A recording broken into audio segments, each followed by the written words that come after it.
kembali lagi sama aku, Alia Akila. Nah, di kesempatan ini aku akan membuat video mengenai pertumbuhan internal dan juga pertumbuhan eksternal. Jadi, yang pertama akan aku bahas adalah pertumbuhan internal atau yang biasanya disebut sebagai pertumbuhan organik. Jadi, pertumbuhan internal ini adalah suatu strategi perusahaan yang mana menggunakan sumber daya internal perusahaan guna untuk memperluas ukuran, laba, dan juga pelanggannya. Biasanya, pertumbuhan internal ini lebih lambat dibandingkan dengan pertumbuhan eksternal. Kenapa? Karena pertumbuhan internal ini biasanya untuk memfasilitasinya, perusahaan dapat mengurangi pengeluaran dan juga meningkatkan otomatisasi.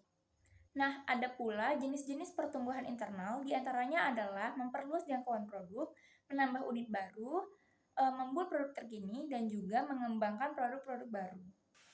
Nah, sebagai contoh pertumbuhan internal, saya menggunakan supermarket yang ada di Indonesia.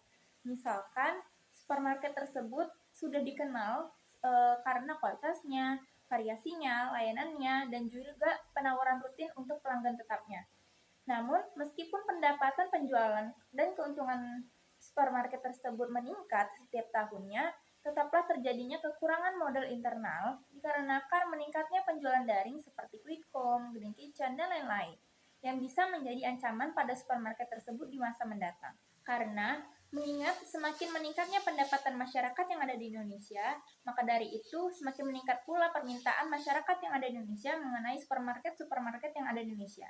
Maka dari itu, pemilik supermarket tersebut haruslah meningkatkan jumlah karyawan sebesar 20% untuk memenuhi permintaan yang terus meningkat. Lalu membuka cabang supermarket baru dengan menggunakan nama yang sama dan lebih banyak item lagi seperti alat-alat elektronik dan juga peralatan dan juga yang lain-lainnya yang banyak dibutuhkan oleh masyarakat. Lalu tak lupa dengan strategi penetrasi masyarakat yang paling agresif. Nah, yang selanjutnya adalah pertumbuhan eksternal, yang mana pertumbuhan ini melibatkan organisasi-organisasi pihak ketiga.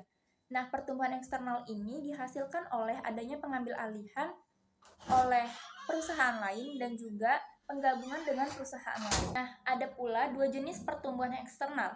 Yang pertama itu adalah mergers. Jadi, mergers itu terjadi ketika dua perusahaan sepakat untuk melakukan konsolidasi menjadi satu perusahaan yang baru. Nah, kedua perusahaan tersebutlah yang akan menggabungkan sumber daya mereka untuk membentuk satu perusahaan lagi yang lebih besar. Nah, hal inilah yang akan memungkinkan mereka untuk bertumbuh dalam jumlah besar, mencapai skala ekonomi, dan juga memperoleh kekuatan pasar yang lebih besar. Nah, lalu yang kedua adalah takeovers atau pengambil alihan. Jadi, pengambil alihan ini terjadi ketika sebuah perusahaan mengakuisisi perusahaan lain, atau setidaknya memiliki saham pengendali sebesar 51% atau lebih. Biasanya, hal ini tuh melibatkan perusahaan-perusahaan yang lebih besar mengambil alih perusahaan-perusahaan yang lebih kecil.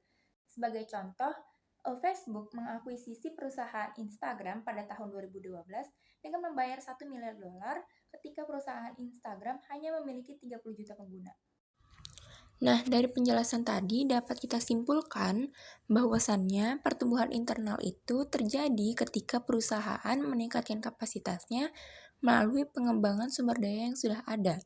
Lalu, pertumbuhan eksternal terjadi ketika perusahaan memperluas perusahaannya dengan cara kolaborasi dengan perusahaan lain. Sekian video dari saya. Mohon maaf apabila ada kesalahan. Terima kasih.